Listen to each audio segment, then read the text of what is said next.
तू मेहनत कर, खुद पर भरोसा रख, सब ठीक हो जाएगा। आज भले ही वक्त है थमा थमा, कल चल निकलेगा। समस्याएं तो बहुत है जिंदगी में, तू समाधान पर फोकस कर। लक्ष्य एक दिन तुमको मिल जाएगा, लक्ष्य एक दिन तुमको मिल जाएगा। नमस्कार, जय Hind. Dear 11th and 12th Bihar board students, हमने फैसला लिया है आपके लिए सबसे पहले 12th की इंग्लिश की जितनी भी चीज़ें हैं, जैसे कि रेनबो पार्ट 2 में प्रोज एंड पोइट्री है, बहुत अच्छी खूबसूरत स्टोरीज है। फिर रेनबो स्टोरी ऑफ इंग्लिश, ये 11th और 12th दोनों की कंबाइंड है। और तीसरा पार्ट आपका है ग्रामर का। ये तीनों चीज़ें हम पढ़ाकर YouTube channel my career doctor पर अपलोड कर देंगे। आप इसको सिस्टमैटिक ढंग से देखें तो आपको कहीं भी किसी भी कोचिंग की ज़रूरत नहीं है। आप इसकी मदद से बहुत अच्छे से एग्ज़ाम में स्कोर कर लेंगे। इसकी शुरुआत 3 साल पहले भी मैंने करी थी, लेकिन किसी कारणवश I don't know what happened but I quit once again. कल ही रात मैंने अपने एक दोस्त से बात करी, वो दरभंगा में कॉमर्स के वो एक रिपीटेड टीचर हैं, और मैंने उनसे बात करी कि मैं ऐसा करना चाहता हूँ। उन्होंने बोला हाँ ठीक है, अच्छी बात है, करो।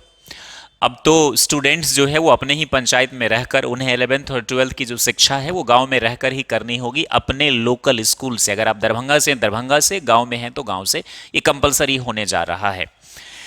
सबसे पहले मैं आपको स्टोरी ऑफ इंग्लिश ही क्यों पढ़ाऊंगा, क्योंकि इसके बारे में आप जानेंगे कि भाई इंग्लिश की शुरुआत कैसे हुई, क्या क्या ट्विस्ट आए, कैसे हमारे पास इंग्लिश आया और क्यों हम इसे पढ़े। 11th और 12th दोनों में एक ही किताब है, कुछ चैप्टर्स डिवाइड कर दिए गए हैं और तकरीबन 15 मार्क्स की, if I am not wrong, तो 15 मार्क्स के क्वेश्चंस इससे आते हैं।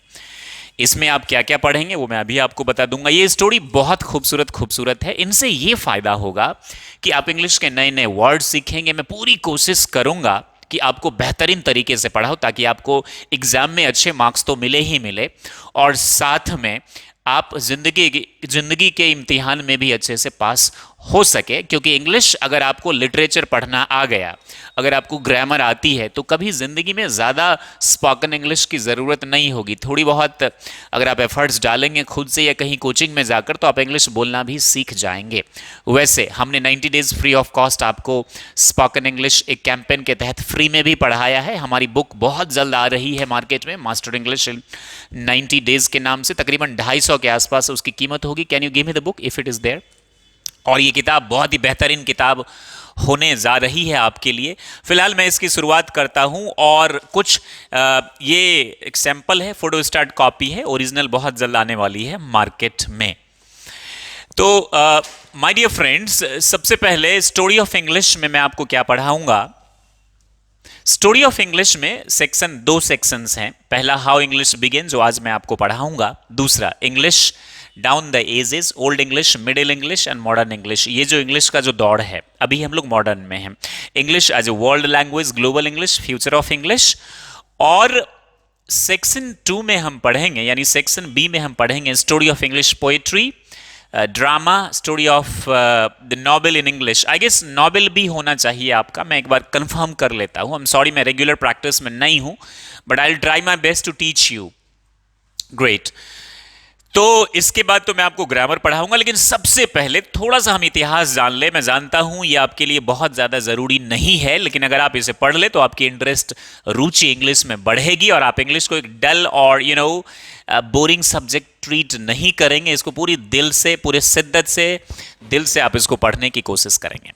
3 चीज़ आपको बहुत कंफ्यूज करेगा, एक यूनाइटेड किंगडम, दूसरा ग्रेट ब्रिटेन, और तीसरा इंग्लैंड। भाई इंग्लैंड क्या है, ब्रिटेन क्या है, यूनाइटेड किंगडम क्या है, इनमें क्या अंतर है, क्या इंग्लैंड देश है या ग्रेट ब्रिटेन देश है या यूनाइटेड किंगडम देश है, तो ये सब आपको जानना होगा।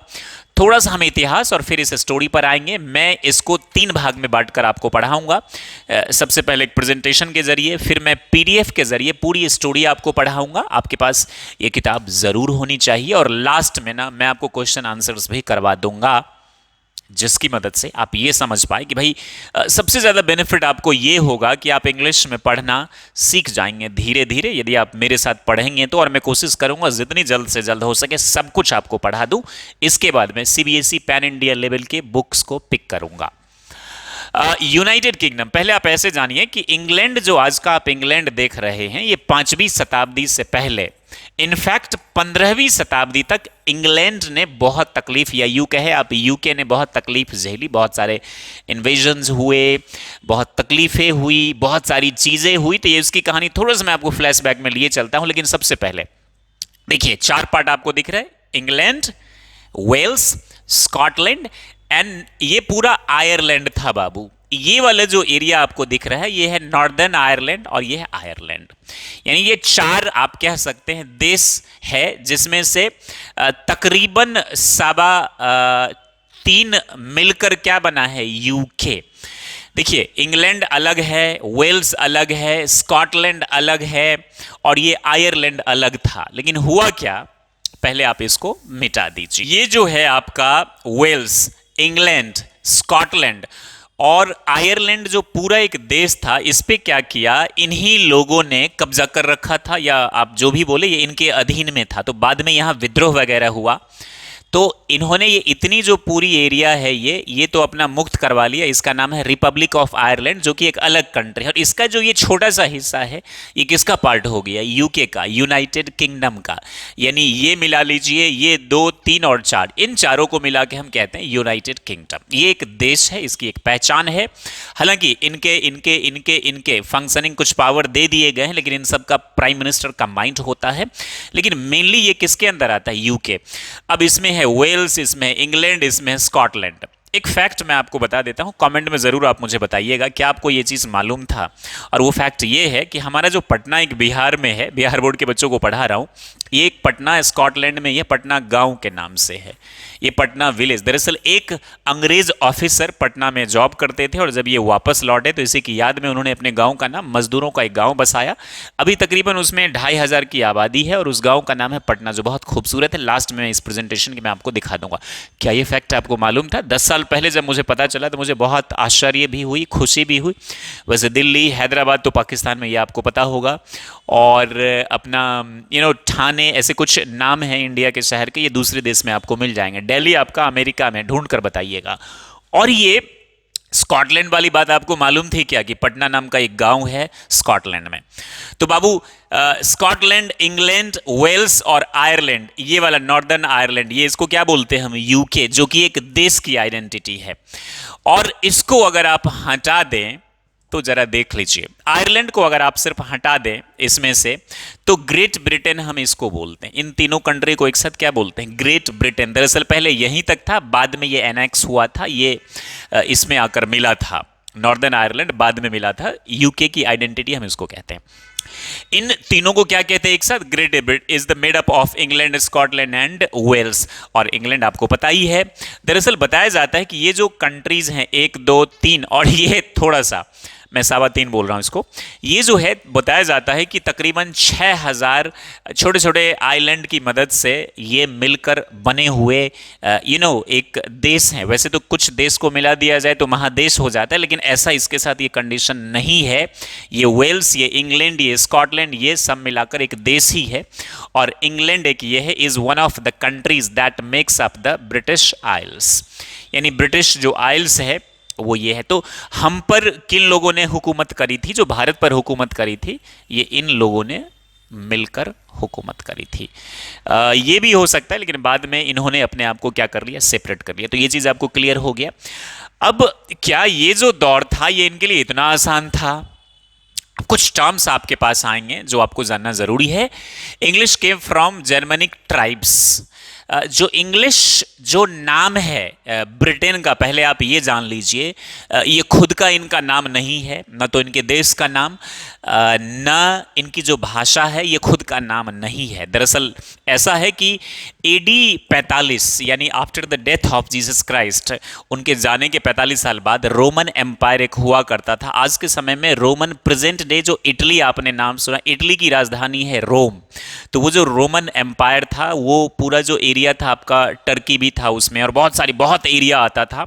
प्रेजेंट डे इटली में है। तो रोमन एम्पायर जो था उसके योद्धाओं ने ब्रिटेन पर AD 45 और 40 के आसपास, डेट आगे पीछे हो सकता है इसके लिए ट्रोल ना करें, उसमें इन्होंने ब्रिटेन पर हमला किया और ब्रिटेन को अपने अधीन में कर लिया। और ये तकरीबन 4वीं शताब्दी तक बहुत मजे से इन्होंने राज किया। और फिर कुछ वेस्ट जर्मनिक ट्राइब्स ने ब्रिटेन पर हमला किया। इसके बारे में 2 थ्योरी बताई जाती है। पहली थ्योरी ये बताई जाती है कि भाई नहीं, वो आके यहाँ बस गए और बसने के बाद इन्होंने रोमन एम्पायर्स के जो थे ग्लैडिएटर्स उनको मार भगाया। दूसरा ये कहा जाता है कि नहीं, उन लोगों ने हमला किया, कुछ ट्राइबल पीपल ने 5वीं शताब्दी यानी 5th सेंचुरी के आसपास उन्होंने अटैक किया। तो पहली बात ये जान लीजिए कि इंग्लिश जो लैंग्वेज है और जो नाम है इंग्लैंड, ये दोनों इनको वेस्ट जर्मनिक ट्राइबल पीपल के द्वारा दिया गया है, ये इनका खुद का नाम नहीं है। कितनी विडंबना है ना, जो ब्रिटिशर्स क्लेम करते हैं कि पूरी दुनिया पर उन्होंने राज किया, सब कुछ उन्होंने सिखाया। इंडिया में ये लोग क्लेम करते हैं कि हमारे पूर्वज यानी आर्यन आए थे जो भारतवासियों को सब कुछ दिया, वेद दिया, पता नहीं क्या क्या सिखाया, जो कमी रह गई वो हम अंग्रेजों ने आकर सिखाया। ये फिलॉसफी ये पूरी दुनिया को देते हैं। लेकिन कितना अजीब है ना कि इनको खुद का इनका अता पता ही नहीं था, ना इनका नाम का अता पता था, ना इनकी भाषा की अता पता थी, और बाहर के लोगों ने इनको इनका नाम और इनकी भाषा दी। ऐसे कई अफवाह हमारे देश के बारे में भी है कि भारत नाम किसी और ने दिया, हिंदू नाम किसी और ने दिया, इंडिया नाम किसी और ने दिया। ये सब अफवाह है। आप ढंग से इतिहास पढ़ेंगे तो आपको पता चलेगा।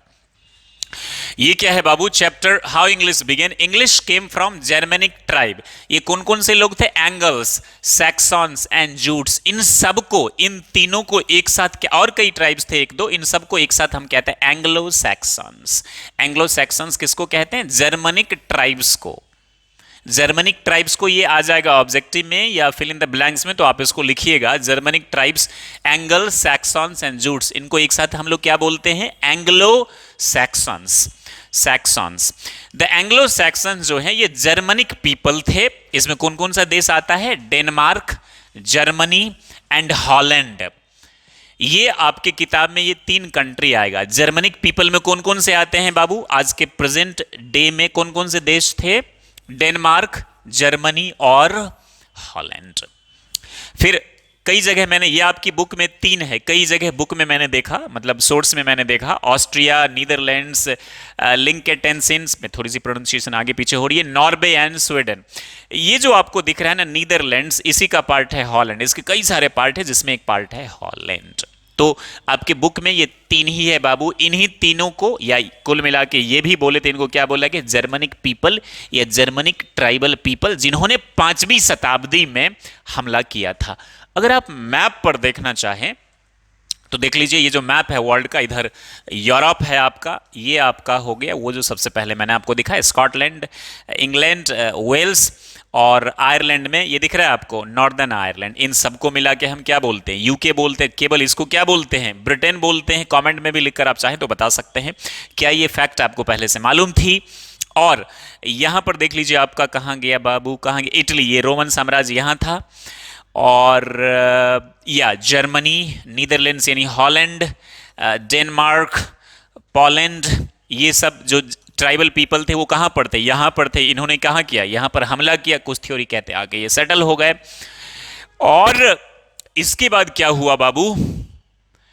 ये वर्ल्ड मैप है। अगर आप वर्ल्ड मैप में देखना चाहें तो ये हमारा भारत है, प्यारा भारत है। यहां Pakistan, Afghanistan, Iran, Turkey, Roman empire यहां तक था। ये दिख रहा है रोम, इटली की राजधानी, ये टर्की तक। टर्की एशिया और यूरोप दोनों में आता है। ये आपका अफ्रीका हो गया, एशिया हो गया, यूरोप हो गया, right, north America, south America, Atlantic, Antarctica, ऊपर नीचे। तो बाबू इसमें जो आपका है जर्मनी वो इधर है। ये यूके दिख रहा है आपको, ये इधर है, राइट। यूके इधर है, आयरलैंड 2 पार्ट है, एक यूके के अंदर में और एक अपना इंडिपेंडेंट कंट्री है, थोड़ा सा पार्ट यूके के अंदर। ये जर्मनी हो गया, पोलैंड हो गया, ये यहाँ नीदरलैंड जिसमें हॉलैंड वगैरह आता है, डेनमार्क सब। ये देखिए स्पेन है, ये फ्रांस है। अब हम पढ़ते हैं। ये बातें आपको मैंने इसलिए बताई है तो कि चूंकि थोड़ी सी बात आपको आइडिया हो जाए इसके बारे में। इंग्लिश लैंग्वेज जो आज हम देख रहे हैं, इसने बहुत सारे उतार चढ़ाव को देखे, अपने आप को बहुत ज़्यादा अपग्रेड किया, बहुत यातनाएं भी मैं कहूँगा कि झेला, और तब जाकर के ये लैंग्वेज आज इतनी पॉपुलर है। इंग्लिश तो 5वीं शताब्दी में वेस्ट जर्मनिक पीपल के द्वारा, ट्राइबल्स के द्वारा, जो मैंने आपको दिखाया मैप के जरिए, इन लोगों के हमले के बाद या यूं कहें तो सेटल होने के बाद ये एक डायलेक्ट के रूप में आए थे। देखिए, डायलेक्ट का मतलब होता है बोली, जिसका कोई भाषा, जिसका कोई ग्रामर नहीं होता। ये भी जान लीजिए, DIALACT, डायलेक्ट का मतलब होता है बोली, और लैंग्वेज का मतलब होता है भाषा। लैंग्वेज की ग्रामर होती है, डायलेक्ट की ग्रामर नहीं होती है। तो शुरुआत में एक डायलेक्ट थी, लेकिन धीरे धीरे विद्वानों ने इसको क्या किया, डिसिप्लिन मिलाने की कोशिश इसको करी। तो 5वीं से 9वीं शताब्दी तक, 10वीं के बाद नॉर्मन कॉन्क्वेस्ट हुआ था। दरअसल फ्रांस जो देश है ये बहुत पावरफुल हुआ करता था। फ्रांस ने ब्रिटेन पर हमला किया और तकरीबन 500-600 साल तक फ्रांस ने इकलौता राज किया, और फ्रांस ने भी कई सारे नए नए वर्ड्स दिए। फ्रेंच भाषा से आए, लैटिन से आए, बहुत सारी लैंग्वेजेस से इंग्लिश में क्या आए वर्ड्स, और इसकी वजह से इंग्लिश अपने आप को अपग्रेड करता चला गया, और बाद में इसने टेक्नोलॉजी की लैंग्वेज, एजुकेशन की लैंग्वेज, स्टडी की लैंग्वेज बन गई। चूंकि ये रूलर्स के लैंग्वेज थे, इस वजह से इतने फेमस हुए। हालांकि दुनिया में सबसे ज़्यादा बोली जाने वाली जो लैंग्वेज है वो है मैंडारिन चाइनीज़। तकरीबन 100 करोड़ के आसपास लोग उसको बोलते हैं, if I am not wrong, data थोड़ा आगे पीछे हो सकता है। दूसरी पॉपुलर लैंग्वेज है इंग्लिश, और तीसरी है आपकी हिंदी, हमारी हिंदी। तो अब हम पढ़ते हैं और चीजें मैं आपको समझा दूंगा। लास्ट में मैं ना आपको इसमें क्वेश्चन आंसर भी करवा दूंगा। द इंग्लिश लैंग्वेज काफ़ी इंटरेस्टिंग है। ए बुक जरूर आप ले लीजिए और इसको पढ़ने की कोशिश करिए। ये मेरी आपसे एक सलाह होगी अगर आप 11th-12th में पढ़ते हैं तो। Right, the English language is much younger. देखिए, कोटेशन मार्क है, सिंगल कोटेशन मार्क, इसको फोकस किया गया है, हाईलाइट कर रहे हैं। The English language is much younger than Sanskrit, comma है, पर्शियन, संस्कृत भारत की, पर्शियन फारस जो अब ईरान हो चुका है, ईरान की लैंग्वेज है पर्शियन, ग्रीक, लैटिन, ये सब यूरोपियन है, and other great classical languages of the past. इसका मतलब फुल स्टॉप है। फुल स्टॉप को अमेरिकन इंग्लिश में हम पीरियड भी कहते हैं बाबू।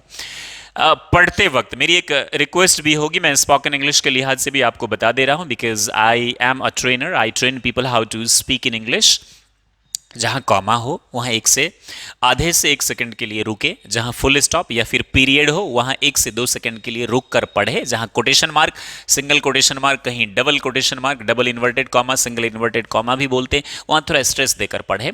और रोज 10 मिनट रीडिंग देने की हैबिट आप डालिए। इससे ये बेनिफिट होगा कि आपकी जो जवान है ना वो मजबूत होगी, आपकी टंग कंडीशनिंग होगी, और अब बेहतर आपकी आवाज़ में क्लैरिटी आएगी और आप बोल पाएंगे। जो भी आप स्टोरी पढ़ रहे हैं 10 मिनट इसको लाउडली रोज पढ़ने की कोशिश करिए। Right, the English language the English language is much younger than Sanskrit, यानी इंग्लिश जो भाषा है वो बहुत नई भाषा। यहाँ यंगर का मतलब हो गया नई भाषा। किसके हिसाब से? Sanskrit, Persian, Greek, Latin, and ये सारी लैंग्वेजेस बहुत पुरानी भाषा है, इंडो यूरोपियन लैंग्वेज कहते हैं, हम आगे इसको हम पढ़ेंगे। और इंग्लिश बहुत ही नई भाषा है, बोले तो 5वीं शताब्दी में इसकी शुरुआत ही हुई। वो हम सारी चीजें आज हम पढ़ेंगे। अब ये ऑब्जेक्टिव क्वेश्चन भी आता है, 1 मार्क का आपका आएगा एग्जाम में। इंग्लिश क्या है? मच यंगर है, किसके तुलना में? Sanskrit, Persian, Greek, Latin and other great classical languages of the past, यानी पास्ट में जो ये लैंग्वेजेस और बहुत सारी महान भाषाएं थी। When these European and Asian languages, European कौन से बाबू? ग्रीक, लैटिन और कुछ भाषाएं, और एशियन कौन से? संस्कृत, पर्शियन, फारस भी एशिया में ही आता है। When these European and Asian languages were, Asian में एक कैपिटल है, यूरोप में ई कैपिटल है क्योंकि ये प्रॉपर नाउन्स है। व्हेन, जब, these European and Asian languages, एक से ज्यादा इसलिए लैंग्वेजेस, वर, वेयर मत पढ़ना बाबू, ये है वर रूलिंग द वर्ल्ड, जब ये दुनिया पे राज कर रही थी। व्हेन, जब, यहां व्हेन का मतलब कब नहीं, जब ये European and Asian languages were ruling the world, ये दुनिया पर राज कर रही थी, कॉमा है, the names English and England, यहां नेम्स नहीं होगा, हाँ इंग्लिश, हाँ 2 है, इंग्लिश एंड इंग्लैंड, यानी ये जो नाम है इंग्लिश और England did not exist. Exist का मतलब अस्तित्व में होना। कहने का ये मतलब है कि जब ये भाषा यूरोपियन और Asian languages were ruling the world, these English and England name did not exist. तब ये इसका अस्तित्व ही नहीं था इस दुनिया में। ये आया कब? 5वीं शताब्दी में, और ये भाषाएं बहुत पुरानी हैं। Right, the English we speak today, जो इंग्लिश आज हम बोलते हैं, the English we speak today came from the speech of the Germanic tribe. ये कहां से आया? जर्मनिक ट्राइब के भाषा से आया। स्पीच का यहां क्या मतलब हो गया? भाषा। भाषण भी होता है, भाषा भी होता है। The English we speak today came, come का मतलब होता है ना बाबू, आना, तो इसका पास्ट क्या हो जाएगा? Came, come, came, come, V1 V2 V3। The English we speak today came from the speech of the Germanic tribe. आपको मैंने मैप के जरिए दिखा दिया ना जर्मनिक ट्राइब क्या है। अब ये ट्राइब्स कौन से थे? देखिए, ये है कोलन। ये क्या है बाबू? कोलन। बात पूरी ना हो तो कोलन हम यूज करते हैं। ये है सेमी कोलन, ये है colon.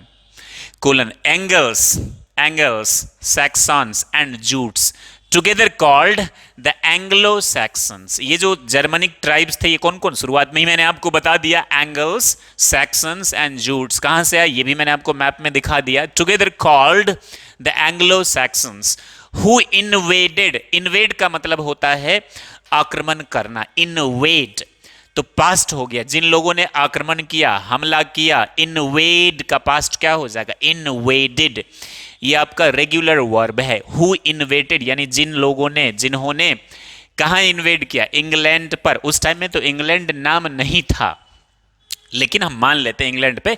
In the 5th century. कौन से सेंचुरी में किया? 5th। कई सारे एक नंबर के बन रहे, बहुत नई लैंग्वेज है। कौन कौन से ट्राइबल वेस्ट जर्मनिक ट्राइब्स ने? एंगल्स, सैक्सन्स एंड जूट्स, इन सबको एक साथ क्या बोलते हैं? इन सबको एक साथ हम बोलते हैं एंग्लो सैक्सन्स। और ये इंग्लैंड कौन से शताब्दी में? 5वीं सेंचुरी में, नॉट शताब्दी में, सेंचुरी में। And gave the country it's name, और देश को क्या दिया? इसका नाम दिया। एंड इट्स लैंग्वेज, और इसकी क्या दिया? भाषा। कई जगह इतिहास में यह भी लिखा है कि वे लोग आके सेटल हुए। कई जगह लिखा है कि उन लोगों ने इन्वेड किया। राइट। और थ्योरी प्रोपेगेट करने में तो ब्रिटिशर्स माहिर हैं, बातों को, सच को झूठ और झूठ को सच बनाने में। तो मैं इस पर ज़्यादा कमेंट नहीं करूंगा, ना ही मैंने रिसर्च किया है। बहरहाल इसके बारे में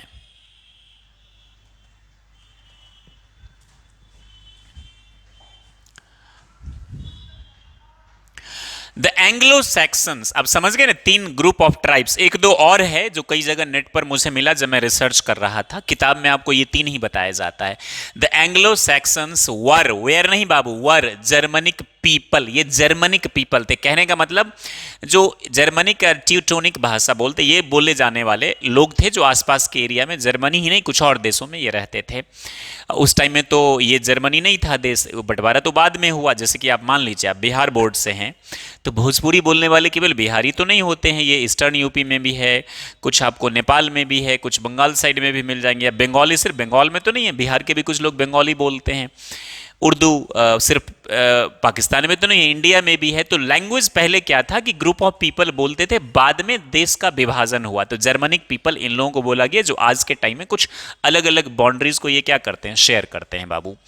the Anglo Saxons were Germanic people. ये लोग कौन थे? जर्मनिक पीपल थे। हु लिव्ड, लिव का मतलब रहना, लिव्ड जो रहते थे, in north and west Europe, जो यूरोप के नॉर्थ साइड में और वेस्ट साइड में ये रहते थे। आज के समय में इनको क्या बोला जाता है? Denmark, Germany and Holland. कुछ और नाम भी मैंने आपको बोला, नीदरलैंड में ही कई हिस्सा है जिसमें हॉलैंड है। आप जब पढ़ेंगे, इतिहास में इंटरेस्ट हो तो आपको पता चलेगा धीरे धीरे। द लैंग्वेजेस दे यूज्ड वर, और जो भाषा, चूंकि इनकी एक भाषा नहीं थी बाबू, ये कई सारे भाषा लेकर आए थे। यू कहे तो ये डायलेक्ट लेकर आए थे, बोली लेकर आए थे। चूंकि बोली में कोई डिसिप्लिन नहीं होता है, लैंग्वेज में डिसिप्लिन होता है। बोली जैसे मन वैसे बोल दीजिए। The languages they used were Germanic और ट्यूटोनिक। वे भाषा, वे लोग जो बोलते थे वो कौन से? जर्मनिक, या उसी को ट्यूटोनिक बोला जाता था। These languages were closely related to, और ये भाषाएं किससे मिलती जुलती थी? चूंकि भाषाएं पुरानी कौन सी है यूरोप की? लैटिन, ग्रीक और भारत की Sanskrit and other languages of the Indo European, अभी आप नीचे पढ़ेंगे इंडो यूरोपियन फैमिली होती क्या है, और ग्रुप ऑफ लैंग्वेजेस। समझ में आ रही है यहां तक बात आपको? 10 थ्रू जर्मनिक, इस प्रकार Germanic English belongs to the ancient Indo Europe. इस हिसाब से ये भी आपका एक क्वेश्चन बनता है, इस हिसाब से जर्मनिक के जरिए इंग्लिश जो है भाषा वो किससे रिश्ता रखती है?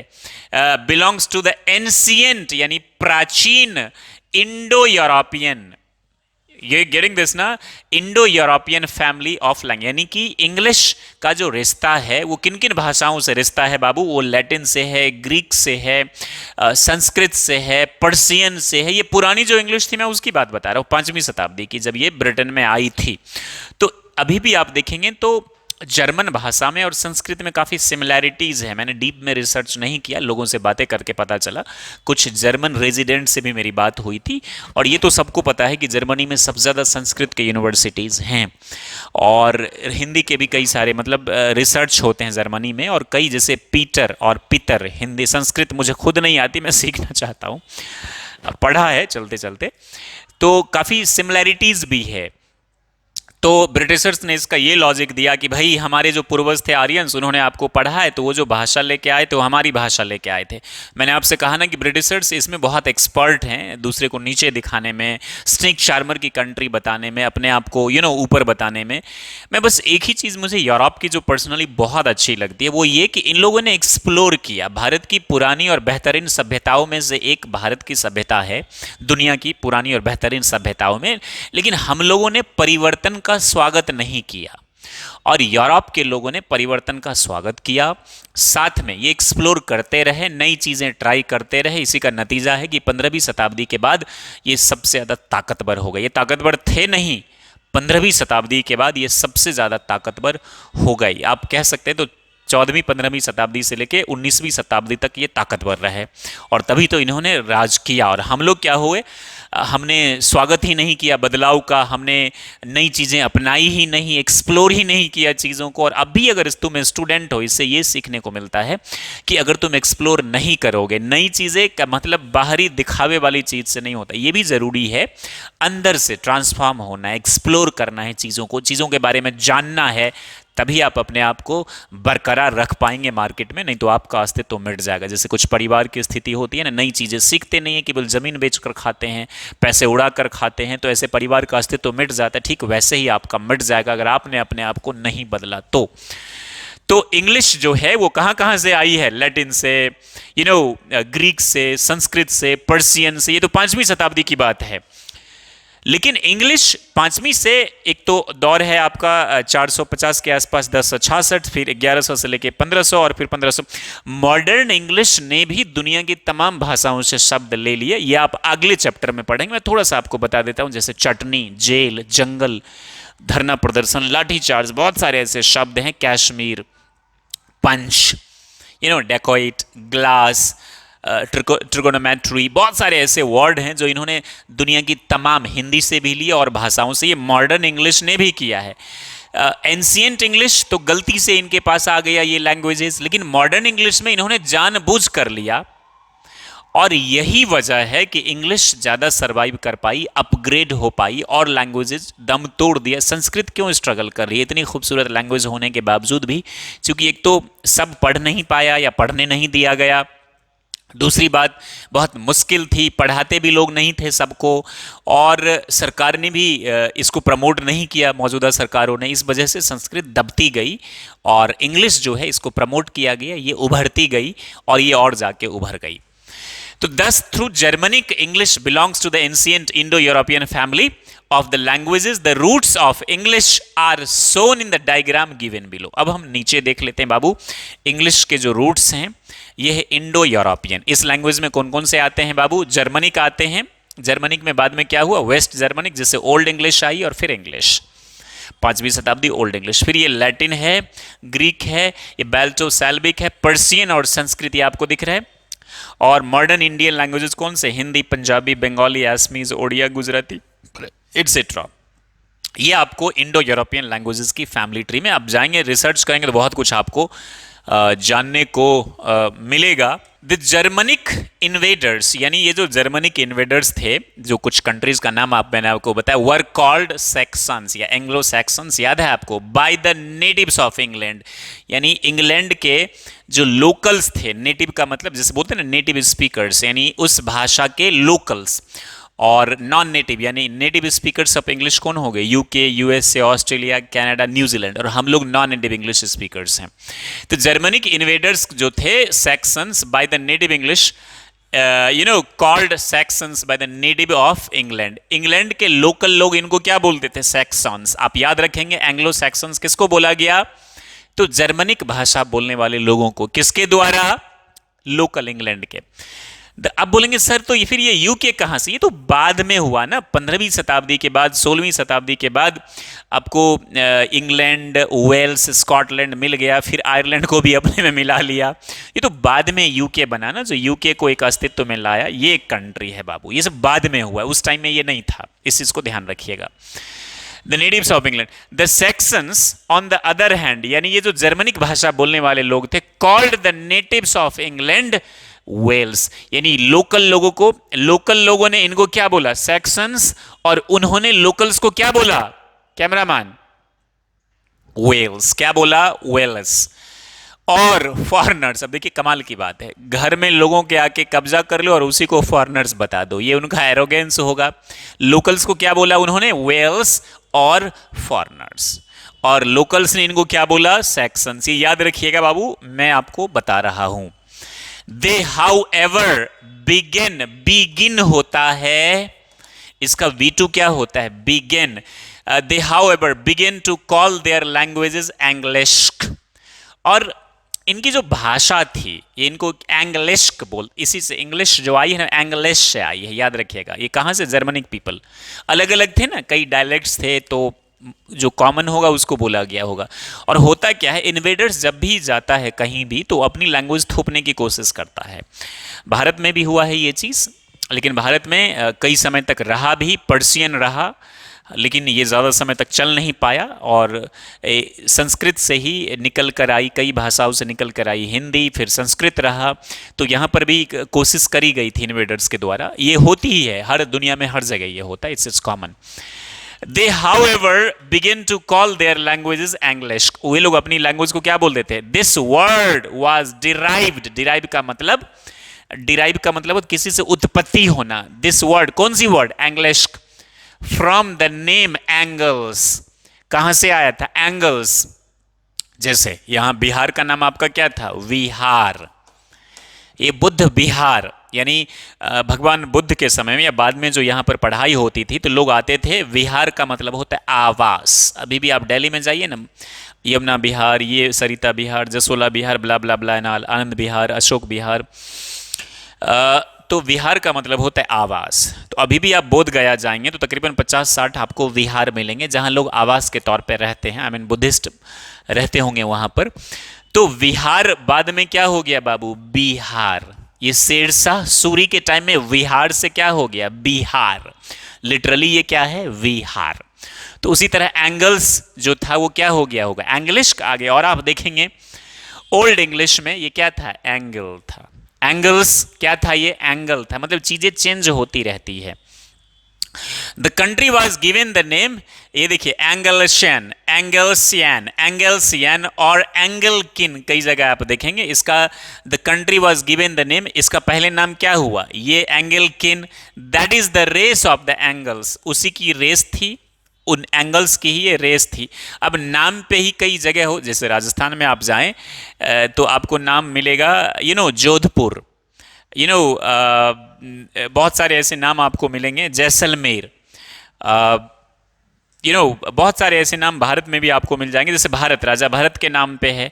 तो रेस नाम पे ही क्या हो जाता है, वो देश जगह का वो नाम हो जाता है, angle kin. That is the race of Angles from about, ये कितने, 1000 एडी, यानी आफ्टर द डेथ। एडी का मतलब after the death of Jesus Christ, और बीसी का मतलब बिफोर क्राइस्ट, उनके जन्म से पहले, फ्रॉम अबाउट 1000 साल पहले की ये बात है।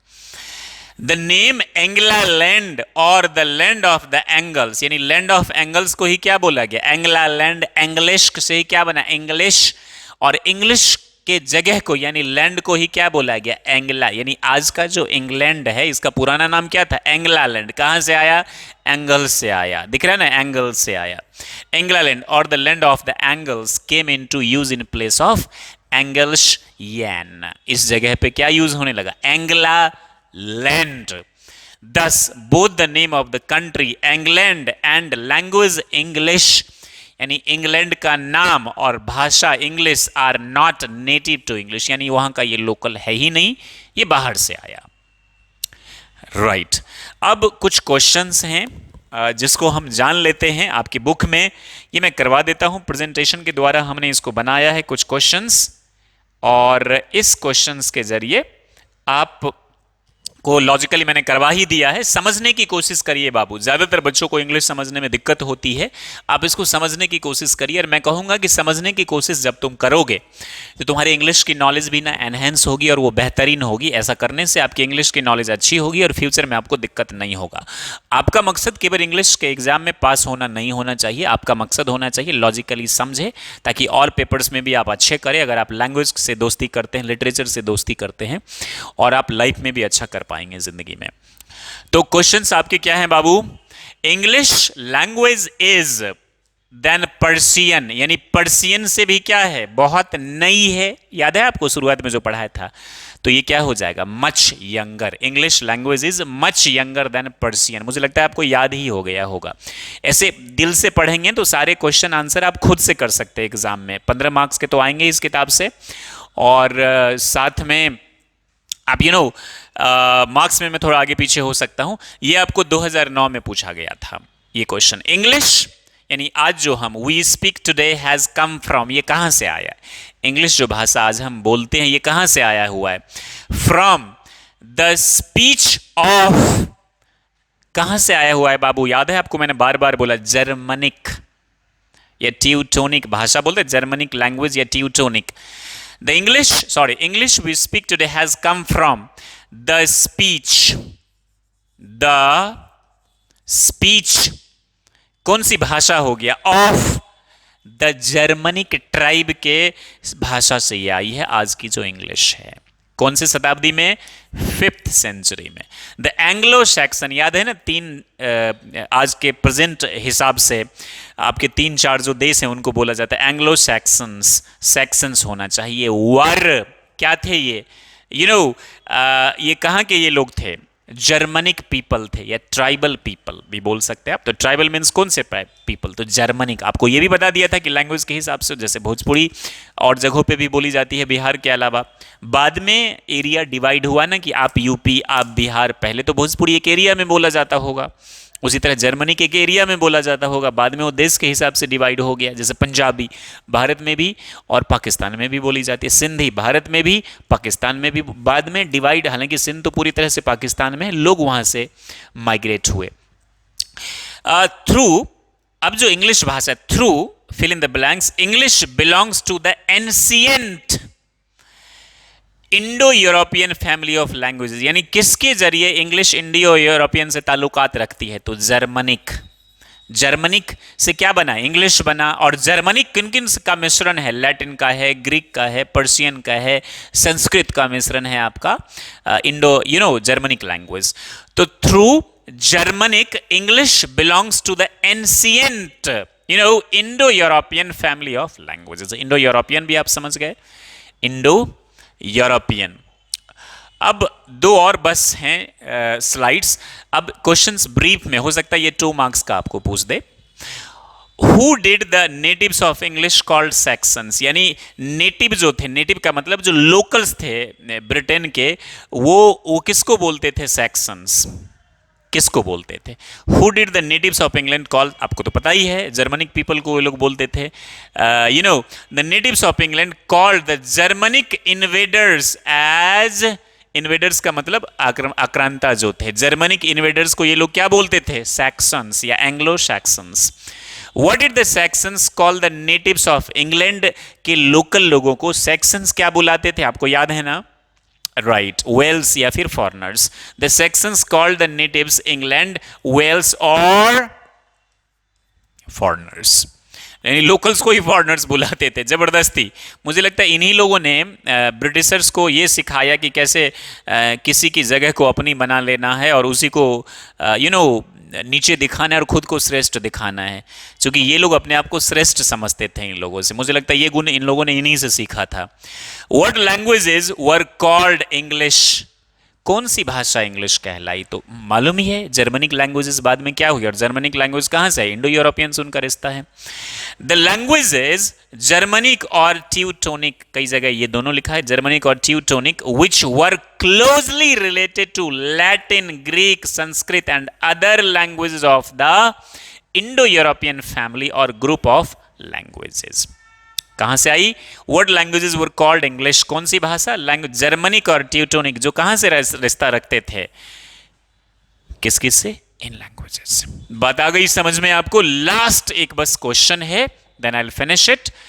When did the name England came into us? England का नाम कब आया? Come into, which word did it replace? Which word, कौन से शब्द को इसने रिप्लेस किया? ये भी जान लीजिए। फ्रॉम अबाउट 1000 एडी पहले की बात है। ये मुझे लगता है 1000 एडी, अब से अगर हम बोले हाँ after the death of 1000 Jesus Christ के बाद, from about AD 1000 the name England came into existence.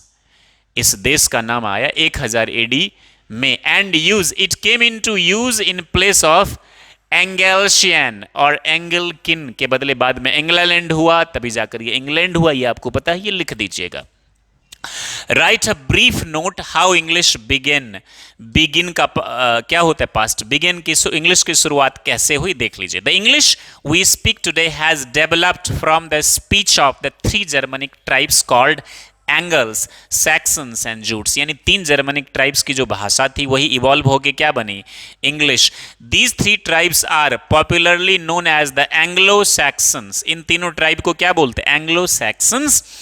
These tribes attacked England in the 5th century. 5वीं शताब्दी में इन्होंने इंग्लैंड पे अटैक किया, and gave the country its name, और इस देश को अपना नाम दिया, and its languages, इस देश को नाम दिया। The word English has been developed from the name Angles, Angles, old English में इसको एंगल बोलते हैं। एंगल से बाद में क्या हुआ? एंग्लैंड। अब मैं आपको एक चीज बताना चाहता हूं, बिहार बोर्ड में ज्यादातर बच्चों के साथ दिक्कत क्या है कि वो इंग्लिश ना तो समझते हैं ना समझना चाहते हैं। उनको चाहिए ये भी आंसर हिंदी में। देखो, एग्जाम में हिंदी में लिखना नहीं है, तुम्हें इंग्लिश में लिखना है। मैं तुम्हारी सपोर्ट कर रहा हूं, इस बात को समझो। फ्रेंडशिप करो इसके साथ, समझने की कोशिश करो। डिफिकल्ट करोगे इंग्लिश 12th में तो तुम जैसे तैसे पास हो जाओगे दोस्त, रट रटा के पास हो जाओगे, लेकिन फिर आगे जिंदगी में बड़ी दिक्कत आएगी। तो इट्स बेटर कि मैं तुम्हारी मदद करूंगा, ऑनेस्टली, ईमानदारी से मदद करूंगा। इसको ईमानदारी से पढ़ो, समझो, और मैं पूरा यकीन दिलाता हूं तुमको, तुम समझ जाओगे। इसको भारी भारी मत करो। थोड़ी सी अब इसके बाद मैं ग्रामर पढ़ाना शुरू करूंगा। हो सके तो इस चैप्टर को बाद में पढ़ लो, पहले ग्रामर सीख लो, बेसिक्स अच्छा कर लो। मैंने 90 days free spoken English course के नाम से एक यूट्यूब पर प्लेलिस्ट माई करियर डॉक्टर पर बना दिया, उसको जाके समझो। बेसिकली आपकी लैंग्वेज में राइटिंग स्पीकिंग अच्छी होगी, फिर आप इसको पढ़िए।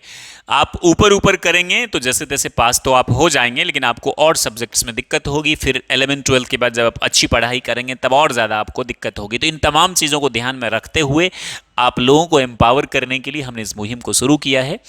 और कैसा लगा आज का ये सेशन ज़रूर बताइएगा। आगे इसको हम कैसे पढ़ाएं ये भी ज़रूर बताइएगा। इसके बाद मैं आपको सबसे पहले ग्रामर पढ़ाऊँगा, इस बुक के बाद फिर मैं आपको प्रोज एंड पोइट्री पढ़ाऊँगा। अपनी राय ज़रूर दे और मैं चाहूँगा कि पढ़ने की कोशिश ज़रूर करें। Thank you very much for watching this till and and having patience with me. Stay happy and be the best like always. जय हिंद, जय भारत।